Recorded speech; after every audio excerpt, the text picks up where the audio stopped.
Muchachos, ¿qué dudas tienen acerca de el proyecto?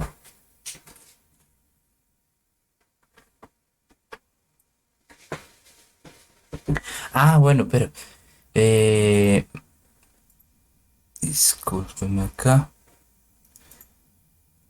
Bueno, yo tenía pendiente una, una duda con Jorge Elías.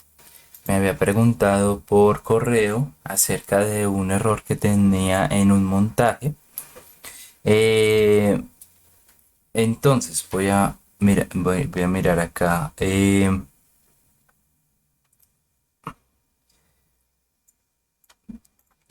Bueno, contestándole una pregunta que me hizo en el correo, me comentaba que más o menos sí, la señal de salida debe ser más o menos de 1 voltio de amplitud, pero que en colector común o en drenador común hay un límite de pequeña señal de 450 milivoltios. Entonces, no sé, pues me dio mucha curiosidad de saber de dónde sacó ese dato, o sea, de dónde más o menos, o de las estimaciones que había hecho en los montajes que había realizado para los anteriores talleres. Sí, profe, de ahí parto de que en las simulaciones anteriores, en los dos talleres anteriores, pues nos había dado que para esas dos configuraciones no llegaba más de sí, de medio voltio, no pasaba de ahí. Y claro, si se necesita llegar a más o menos una amplitud de 1 voltio, sí, sí, 1 voltio, Ujú. pues ahí está como grave si es así. Diana me comentaba de que a ellos les dio bastante más sí, la amplitud, y creo que es porque nosotros usamos un modelo de Spice y le cambiamos el valor del beta. Y de ahí partió todo el ejercicio y de ahí salimos de todo. Mientras que creo que ellos usaron fue como un modelo más sencillo que no trae como todos esos parámetros extras, y de ahí yo creería que es por eso, porque pues al final solo simulamos, no hicimos como nada diferente. Creería que es por eso. Ok, pues también se puede dar, es porque, bueno, en MOSFET, por ejemplo, ¿qué corriente usó para ese amplificador? El drain común. Ya le digo, profe. Un momento. Vale.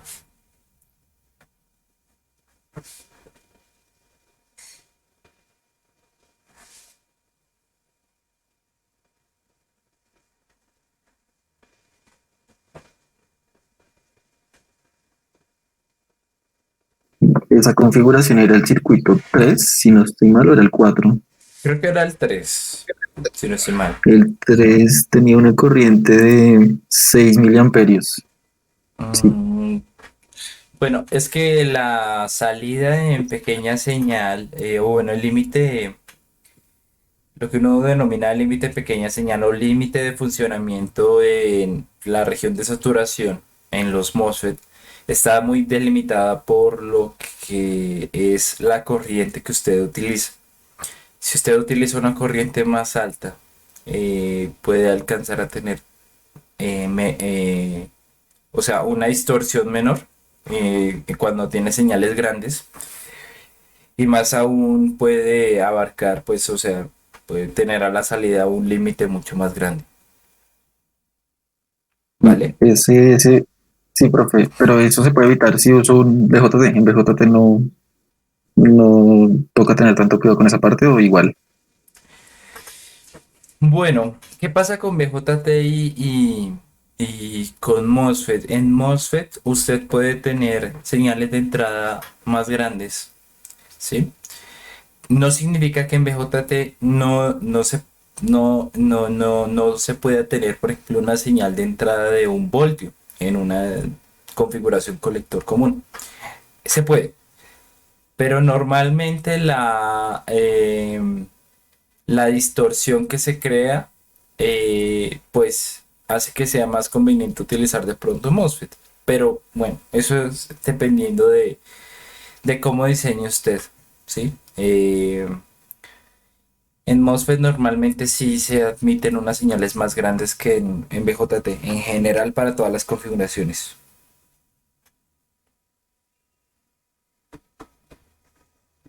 Listo, profe.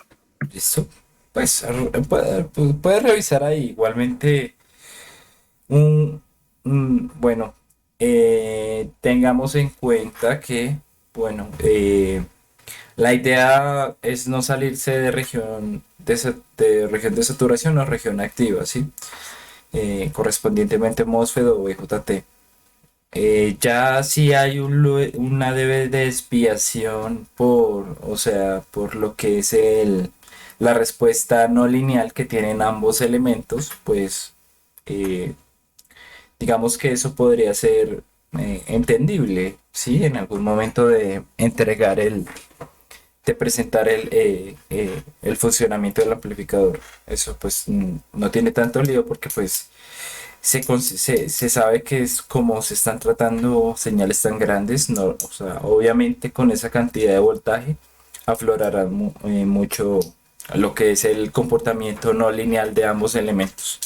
Entonces, no se preocupe tanto por eso, pues obviamente o sea, lo que más se verá es como que un semiciclo se amplía más que otro o algo así más o menos, pero pues al fin de cuentas, es una aplicación que necesita mucho voltaje, pues eh, ya que haya en ese tipo de distorsiones, pues se entiende que es por la cantidad de voltaje que se maneja. ¿Listo? Listo, profe.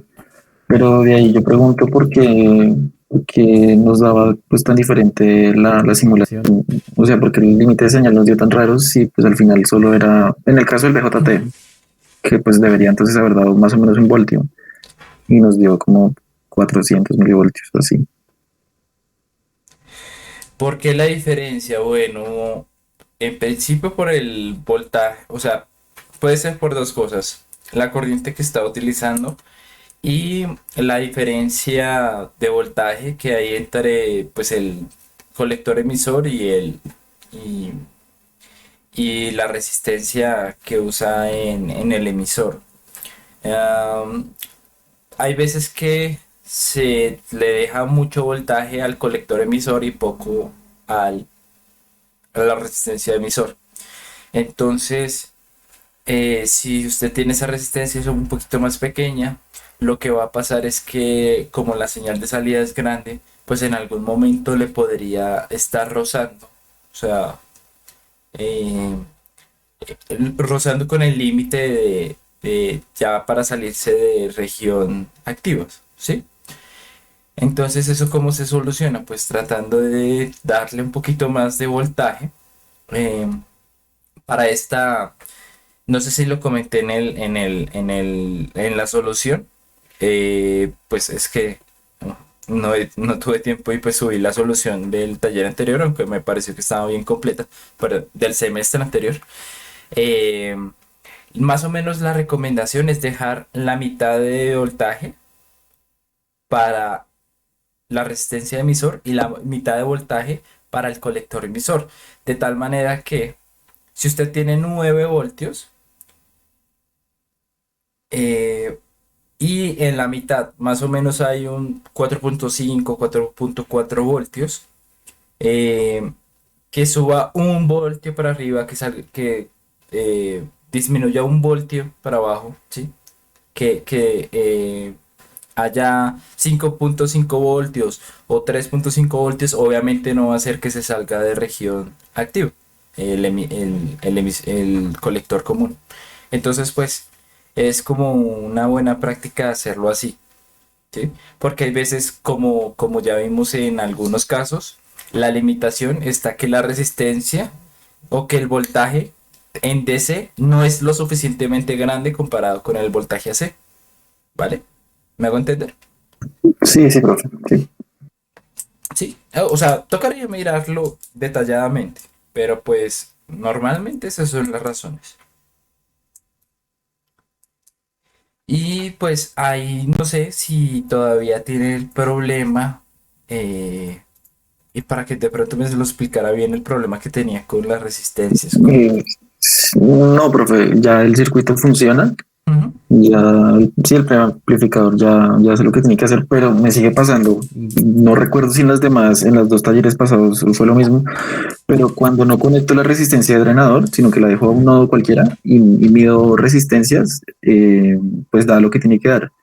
Pero cuando conecto el drenador, la resistencia de drenador al nodo que va a la fuente, yo no sé, pero al multímetro como que le cuesta medir y entonces empieza, digamos, si son 100.000, empieza como en 80 y va aumentando poquito a poquito y cada vez es más lento. Y cuando va como en 90 y no sé, 7.000, va súper lento y pues no me va a quedar ahí esperando. Pero no entiendo por qué ese comportamiento como si fuera como, no sé, una asíntota, solo por conectar la resistencia de drenador al nodo que va a la fuente. Es muy grande el capacitor que usted está usando en serie con ella. No, es de 10 En, microfaradios. es un emisor degenerado. Sí, sí son emisores degenerados. Está Pero que muy yo raro, recuerdo no me tocaría había pasado eso. mirarlo. No sé si se aseguró que la medición estuviera en DC. Sí, sí, profe. Y lo que digo, el Es que circuito es a fin de un cuentas ya error común, funciona. pero ok. Funciona, pero pues es muy raro porque en los demás, en los circuitos pasados no recuerdo que me hubiera pasado eso. Pero pues Mm, bueno, funciona. ok. Bueno, pues es un caso como raro. Tocaría mirarlo con mucho detenimiento, pues para saber qué pasa, ¿no? Pero pues me dice que ya funciona, pues bueno, Sí, llegué a pensar que era la protoboard, pero pues sí funciona el circuito, entonces debe ser otra cosa. claro. Bueno, pues para seguirle la pista, pues.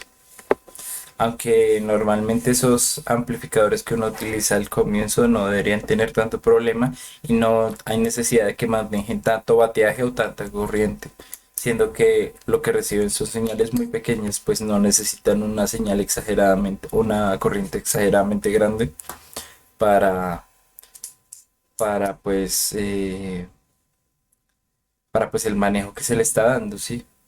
Pero bueno, eh, ya ustedes son libres para pues escoger qué configuraciones utilizan a la entrada, ¿vale?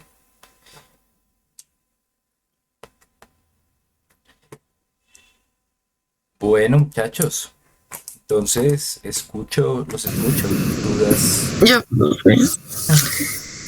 Buenos No días, se me profe. hace nada raro, pero no, no hay problema. Estamos en un espacio Es para por hacer el bien de los preguntas. demás también. Exacto, es por el bien de los demás. Profe, es que yo hice ya la preamplificación y pues para probar, pues para preamplificar utilicé un sonido de frecuencias, no sé cómo se llama, que es un pitido que le va subiendo la frecuencia y todo eso así. Entonces, pues obviamente la amplitud y pues la frecuencia evidentemente de la señal va cambiando, entonces no sabemos qué amplitud o qué frecuencia es la que vamos a utilizar en el simulador. Bueno, como yo les había comentado antes, la idea es que ustedes, o bueno, siendo una amplificación de audio, la idea es que revisen que como va a haber una transmisión de voz, hay diferentes frecuencias dependiendo del tono de voz, dependiendo de la palabra que se utilice, si es una, no sé, pero si se transmite como eh, una canción o algo así. Pero pues lo que sí les diría es que tienen que asegurar un rango más o menos entre 20 o bueno, un rango lo más amplio posible entre 20 Hz y 20 kilohertz. Ahí está el espectro audible humano. O sea, lo que esté dentro de eso, pues va a cubrir todas las frecuencias posibles que se puedan, o sea, que pueda escuchar un ser humano. No, no, entonces van a cubrir absolutamente todas las señales que ustedes estén como, o sea, o quieran mirar, ¿sí? O que en algún momento se puedan transmitir. Lo que sí de pronto les diría, pues es que utilicen o sea, como que si quieren hacer la prueba, utilicen límites. O sea, la verificación de frecuencia, pues obviamente se tiene que hacer en el simulador, ¿no? Pues en el simulador más o menos les va a dar la frecuencia. Si no logran llegar hasta 20 Hz, no hay lío, no se preocupen también. O sea, 20 Hz son señales de muy bajas, o sea, muy bajas. Más o menos que si llegan a unos 100 Hz, pues están bien, ¿sí? Y pueden probar en el simulador utilizando frecuencia baja, frecuencia alta y frecuencia intermedia para probar que efectivamente todas están amplificando correctamente. Y con la amplitud de la tensión. Am, ¿Cómo así? Le puedo compartir pantalla y mira Sí, como... claro, claro. Ay, abrí la cámara.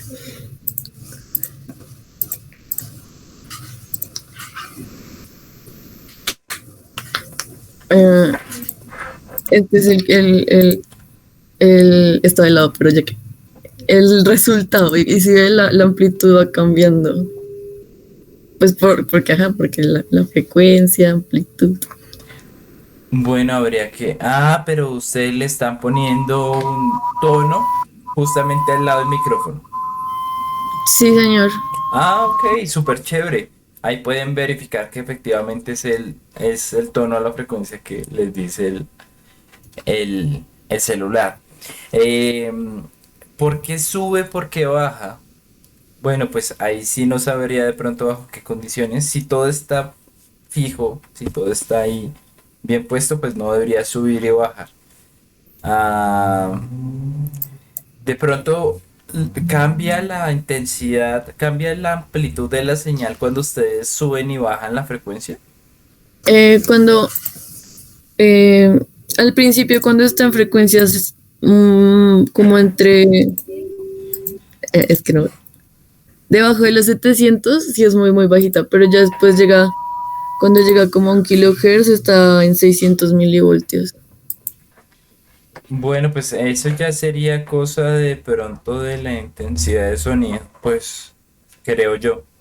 De pronto, pues el generador de tonos, él lo que hace es coger el clock, el reloj interno del celular y eh, filtrarle algunas frecuencias de orden más alto, tratar de dejarle una fundamental y a partir de eso es que genera el tono. Entonces, pues posiblemente para algunos, dependiendo del reloj del celular, aunque bueno, son relojes bastante grandes, para algunas frecuencias pueda generar señales con más voltaje, con una amplitud más alta que para otras frecuencias. Entonces tampoco es algo muy raro que le salga como una diferencia entre el sonido, porque pues uno no tiene la capacidad de medir como la cantidad sonora, a menos que sea como con una diferencia muy grande. Pero de pronto el aparatico sí está detectando que la aplicación saca un volumen mayor cuando tiene cierta frecuencia y un volumen menor ante cierta frecuencia. Entonces se trabajaría con la de con qué tensión. Ok, ¿qué tensión? Me parece conveniente está, digamos, hablar junto al micrófono y detectar cuánto sería el pico máximo al que llega. Eso Ah, es sería lo ideal. también lo intenté, o sea, también lo hice como, pues puse una canción porque es que me da pena hablar, pero subía como a 400 y bueno, yo digo como, bueno, 400. Y luego volví a hablar y lo hacía hasta 200, o sea, no era como un valor siempre igual, como constante, o sea, como que cada vez que lo volvía a intentar cambiaba, por así decirlo. Bueno, pues realmente es cuestión de que uno no prueba siempre con las mismas condiciones. Hay veces de pronto se acerca más, se acerca menos. La intensidad de la voz no es siempre la misma. Hay veces como que de pronto estamos un poquito más congestionados, un poquito más. eh, pero, pues, o sea, yo les diría que realmente tomen un valor promedio en las estimaciones que estén tomando. O sea, traten de hablar, normal, continuo y tomar el tope máximo. O sea, hablando un poquito alto, que ya digan ustedes, ya, vamos a trabajar con este tope. Si en algún momento suenan elementos mucho más fuertes, pues no importa que nuestra señal al final se sature. O bueno, o sea, salga de las regiones de trabajo de los elementos que estamos usando. No hay problema, porque eso normalmente también funciona en los aparatos. Los aparatos no van a amplificar absolutamente todo lo que reciban. Si ustedes le ponen un micrófono al lado, no sé, de una turbina de avión, no es que se les amplifique la señal la cantidad de veces que ustedes quieran, no. Va a llegar un momento en que o sea, ya no va a poder amplificar más porque pues él tiene sus limitaciones de alimentación. Lo mismo acá. Y si ustedes dicen, no, quiero o sea, que si le grito, igualmente esa intensidad se vea toda amplificada y que nunca se vaya a saturar. No, pues o sea, no. Realmente la idea es que se entienda lo que uno está hablando, el medio de transmisión sea bueno. Y pues si uno se va a transmitir a los gritos, pues no, ahí sí no. Sí, eso ya Y, depende mucho de ustedes. perdón, siga. No, tranquila. Ah, ok. Es que no recuerdo bien, pero creo que usted lo había dicho en la clase pasada, era que la potencia que era 0.125 watts era para que la tensión de salida fuera un voltio, ¿cierto? O sea, tiene que ser un voltio, más o menos. Según cálculos, pues bueno, Ok, listo. es lo que Entonces, ustedes tienen que deducir. Si ok. es la potencia máxima. Igual, o sea, si en algún momento ustedes hablan un poco más alto, igual el parlante pues puede producir ese sonido más alto, pues porque no estamos utilizando el máximo, que serían 0.5 vatios. Pero con ese bateaje que se da en la guía, igualmente se escucha correctamente una conversación sin ningún problema. Y, y este, nuestros intercomunicadores, pero es que no sé, ¿tienen que tener una distancia o algo así o solamente ahí al ladito de funcionar? Pues no sé, lo suficiente como para que uno no confunda lo que habla con lo que suena.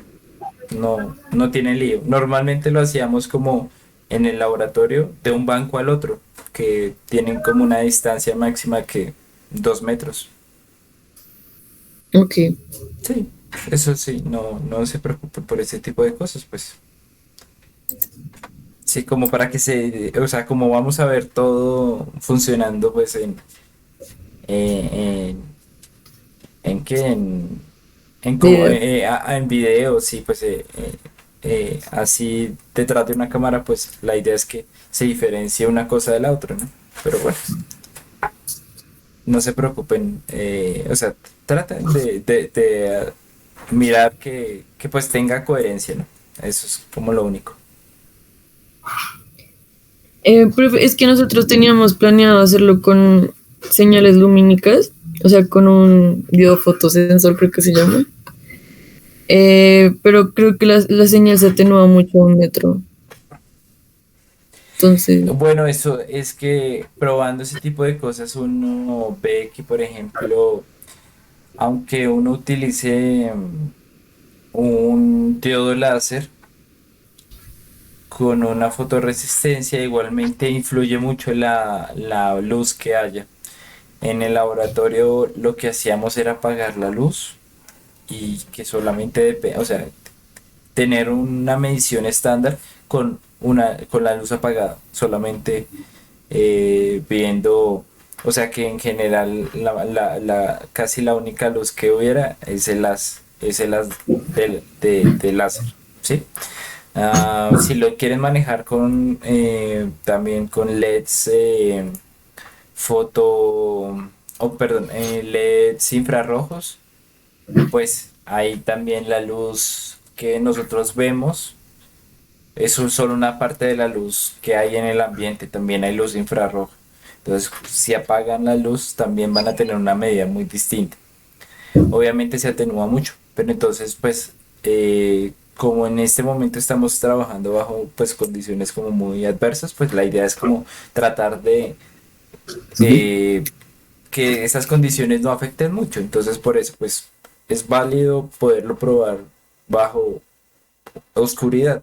Así no se atenúa tanto la luz. O sea, en eso no hay ningún problema, pueden usarlo, pueden hacerlo sin ningún problema, el ambiente que más les convenga. ¿Y qué resistencias de acople? ¿Cómo deberíamos escoger las resistencias de acople? ¿Cómo así? Eh, Juan David, Juan David.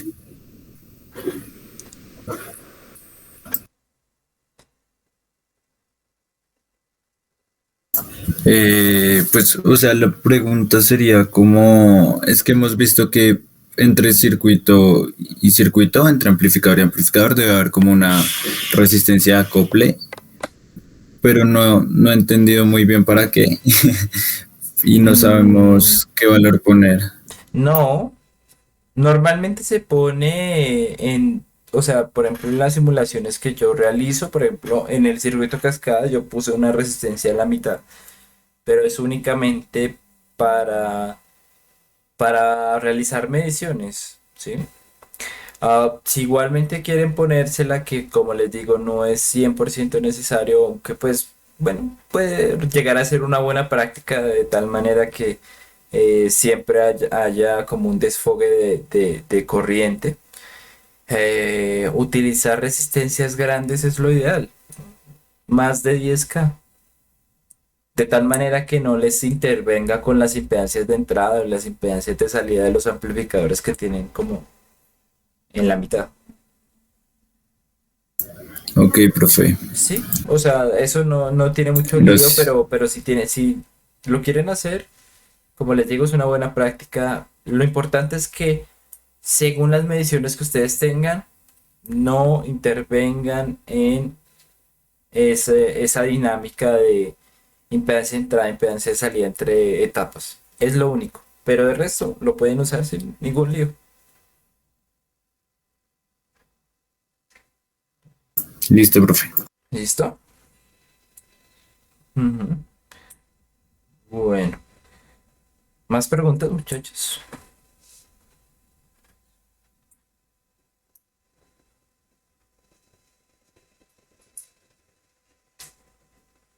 Profe, no. No, que le hagan resto. Ah, sí, Andrés, pues, ¿cómo qué tipo de configuraciones? Pues es que vimos una creo que se llama así, realimentación en el colector, y pues vemos que nos puede servir. Para la parte del acople. No, para la parte de preamplificación. Bueno, muchachos, como regla, no vamos a usar nada que no sepamos qué está pasando ahí. Si ustedes le pueden sacar las ecuaciones y mirar pues relacionar, pues, qué está pasando ahí, o sea, lo pueden usar, ¿sí? Mm. La idea cuál es, que si ustedes vieron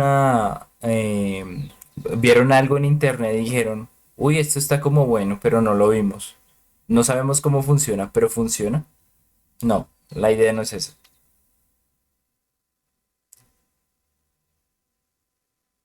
Pues, o sea, digamos que igual el circuito es como sencillo y el análisis de las mallas también es fácil y de las corrientes también. Entonces, pues, Y las ecuaciones de pequeña señal, ¿saben cómo amplifican? esa es como la parte que tendríamos que revisar. Sí, o sea, eso sería lo único. Si yo lo veo diferente, es como, bueno, susténtela. O solamente la cogieron porque funciona bonito y ya. Ok. ¿Listo? Y digamos, en la presentación tenemos que presentar todas las consideraciones que tuvimos para el diseño, los cálculos y algo más, o Pues, o sea, digamos, para las configuraciones que ya hemos visto, pues yo no pondría mayor problema que, por ejemplo, preguntar, bueno, ¿cuál es el punto de polarización del transistor? ¿Cuál es la impedancia de entrada? ¿Cuál es la impedancia de salida? ¿Cuál es la ganancia? Sí, ese tipo de cosas. Por ejemplo, si le pregunté, si le dijera, bueno, pues esa configuración diferente a la que hemos visto, cómo analizó la parte AC, la parte DC, pues entonces en ese momento sí me la tiene que sustentar, porque pues las otras es lo que hemos enseñado acá, pues no tiene que sustentar algo que nosotros ya sabemos que lo enseñamos acá, pero pues ese otro tipo de cosas, pues sí.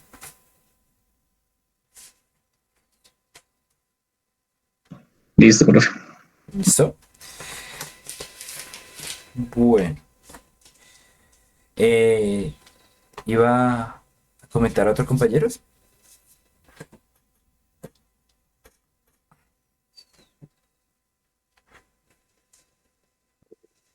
Sí, claro, Juan Sebastián. Siga, por favor. Profe, una pregunta, o sea, digamos,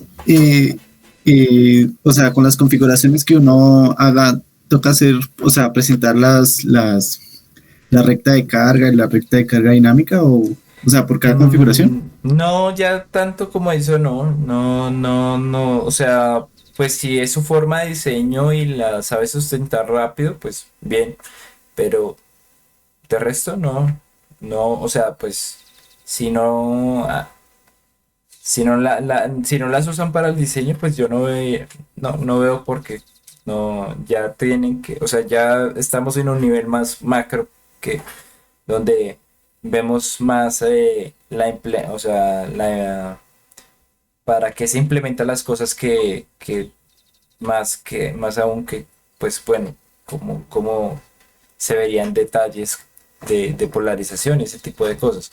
Aunque siempre es bueno pues saber como, claro, usaron tal configuración con tales valores por esto y por esto, ¿sí?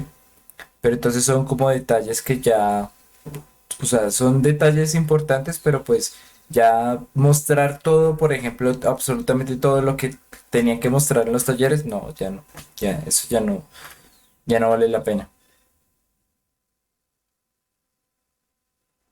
Ujú.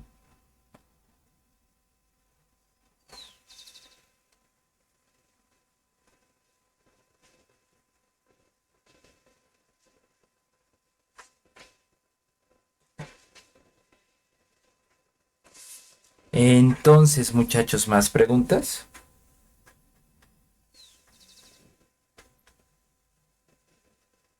Profe, cuando uno manda la solicitud a la página que nos envió para agendar la reunión, esa página por defecto no permite que dos grupos pues tomen el mismo turno. Quiero decir, ¿cómo sé Exactamente. que mi turno ya fue tomado? Si quiere, miremos, pero sí, la página no, o sea, si no le aparece la opción para escoger ese turno es porque ya otra persona lo cogió. Y otra persona que llegaría al que usted ya escogió no podría ponerlo. Entonces, pues, por eso me gusta utilizar esa aplicación porque como que es muy restrictiva en cuanto a que varias personas se metan pues al mismo, a lo mismo. Ah, una misión social. Pero sí,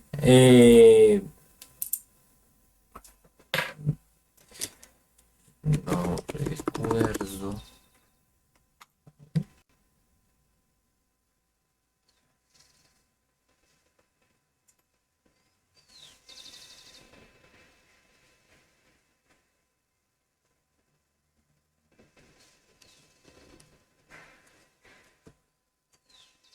Decía, Jorge, Jorge Elías hizo la reserva de su grupo. Sí, profe.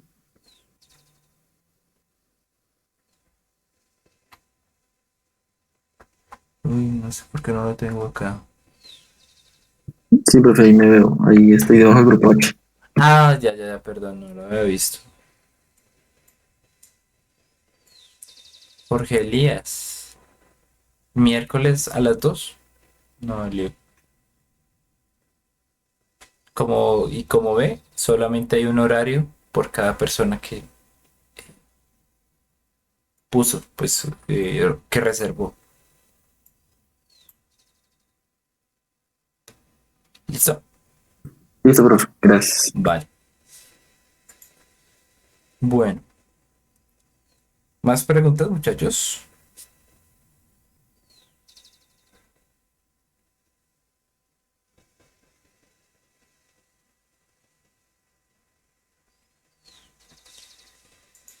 Mm,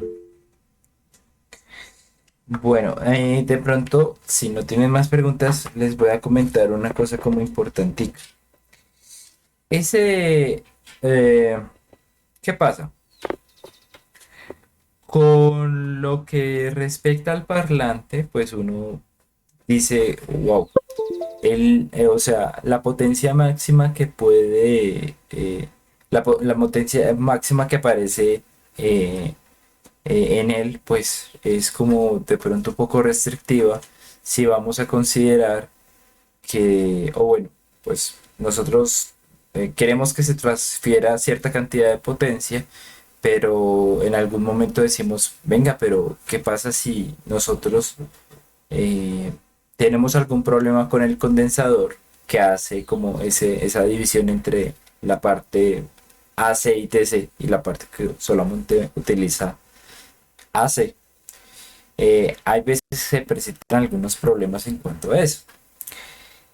Entonces, pues,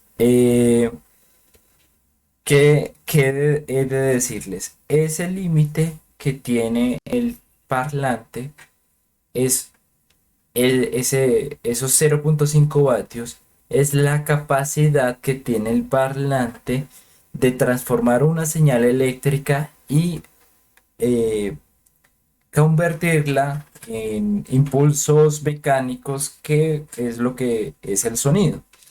Entonces, pues, lo que pasa es que si, por ejemplo, lo que quiero decir es que, por ejemplo, si ustedes tienen una configuración, no sé, colector común, eh, y digamos quieren alimentar su parlantico, este es el parlantico. Este parlantico normalmente, pues como les digo, dice que la máxima potencia es 0,5 vatios, pero esa potencia es lo que puede dar ese parlante. Si ustedes, el sonido que puede dar, si ustedes le ponen una señal DC al mismo parlante, van a ver que él no suena, porque él funciona a partir del cambio de voltaje para comprimir o dilatar el oscilador que él tiene. ¿Sí? Eso es lo que hace que suene. Eso es lo que hace que la energía eléctrica se convierta en energía mecánica. Pues si ustedes lo ponen ahí contra algo metálico, pues es un imán. ¿Por qué? Porque lo que hace es un electroimán, que lo que hace es que se mueva cierto oscilador y ahí se produzcan las ondas mecánicas. Entonces, esta restricción de potencia no es para potencia que ustedes le puedan dar en DC, ¿sí? Para él le va a ser indiferente lo que ustedes le puedan poner en DC. Lo que va a hacer que suene es únicamente la C. Eso es conveniente en algunas aplicaciones, digamos, poner el parlantico con una suma de DC más AC, es decir, que pues, no sé, que estuviera como directo. eh, es conveniente para algunas aplicaciones en donde nosotros necesitamos que la impedancia de salida sea lo más pequeña posible, siendo que la impedancia de salida depende obviamente del valor de RS en paralelo con el valor de la carga, pues hay veces es más conveniente tener una impedancia a la salida, bueno, una impedancia como tal de carga, por decirlo así, que sea un poquito más grande que decir, pues, si pongo esta RS de 8 ohmios y esta otra de 8 ohmios, pues el paralelo va a ser 4 ohmios. Entonces es más conveniente en algunas ocasiones pasar de tener el circuito pues con una división del AC y el DC y pues eh, tener solamente una resistencia en donde recaiga el voltaje AC con el DC, dado que únicamente lo que va a sonar es el AC, ¿vale? Bueno, quien lo entendió, lo entendió. Quien no, pues bueno, tal vez luego se preguntará, ¿y qué pasa si hago esto? ¿Listo? Entonces hay que tener alguna consideración o alguna precaución a la hora de conectar el parlante ahí o no pasa nada si no lo pone ahí.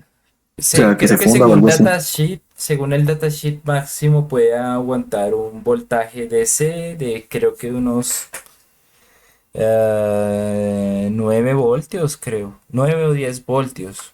Y ya luego, pues lo que va a pasar es que va a haber una corriente muy grande pasando por algunos conductores que no son para tanta corriente, entonces pues ahí se va a dañar.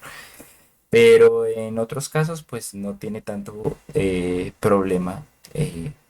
Y pues si se va a tratar tanto con AC y con DC, pues lo que se busca es tratar de no exagerar con el DC, pero que pues sea lo suficiente para que pueda haber un movimiento, o sea, bueno, para que nunca el AC supere el DC, por decirlo así. Sí, es como pues algo a considerar. ¿Listo?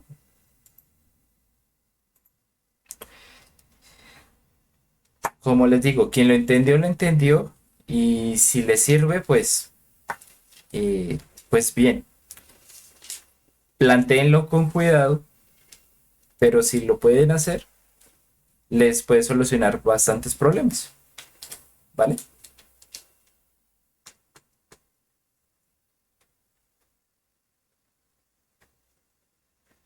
Listo, profe.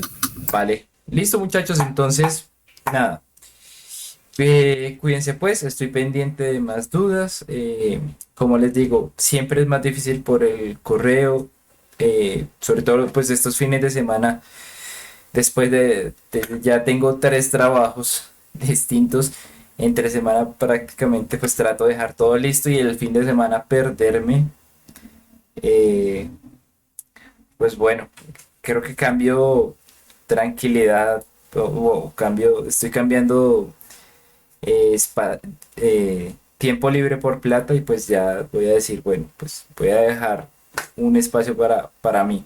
Entonces en los fines de semana normalmente, pues no. Wow, se perdió. Hola, ¿me escuchan? Sí, señor, Yo profe. no Pero sé, antes no lo escuchamos. se cortó un momento. Sí. Bueno, lo que digo es que normalmente ya no estoy contestando a los fines de semana. Entonces, pues si tratan de hacer preguntas es mucho mejor en clase o en el correo, pues en horarios como más disponibles, ¿vale? Pero bueno, ahí no se preocupen. Ahí pues a fin de cuentas la idea es que yo les contesto la pregunta pues lo más, eh, o bueno, en mis posibilidades lo más rápido posible, ¿vale? Bueno, muchachos, entonces muchísimas gracias por su atención. Espero que pasen un buen día y una buena semana. Y nos veremos en 8 días como para la última sesión de dudas, ya para finiquitar todo. Y luego en la presentación. ¿Listo? Gracias, profe. Feliz día. Muchas gracias. Gracias, profe. Hasta luego. Bueno, cuídense pues. Hasta luego. Gracias, profe.